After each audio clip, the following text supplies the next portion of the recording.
Donc, comme vous pouvez déjà imaginer, j'ai construit ce tableau, lequel j'ai splitté par semaine, ensuite par le jour de la semaine.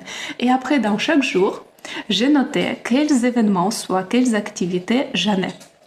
Là, comme ça commençait à remplir. Au début, quand j'avais des choses répétitives, comme par exemple le daily, je le notais dans tous les jours où j'ai besoin de le faire, mais que pour le premier, dans la colonne suivante, j'ai noté beaucoup d'informations. C'est-à-dire que j'ai une colonne qui s'appelle durée, combien ça dure, et je précise le temps. Ensuite, je donne la colonne suivante, c'est la fréquence. Comment fréquent on a.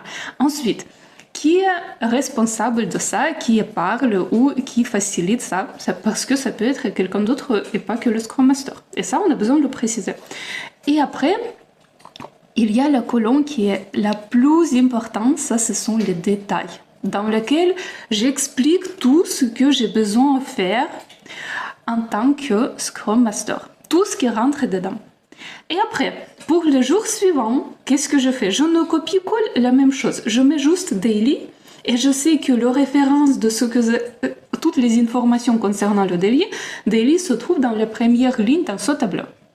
Pareil, pour le refinement. Si on l'a toutes les semaines, pour la première semaine, dans quel jour ça tombe, par exemple pour moi c'est jeudi, je note que j'ai le refinement. Je donne la même information, c'est la durée, la fréquence, qui l'organise. Là, c'est le product owner qui l'organise, mais le Scrum Master, il le facilite. Alors, dans les détails, j'explique tout ce qui fait le Scrum Master.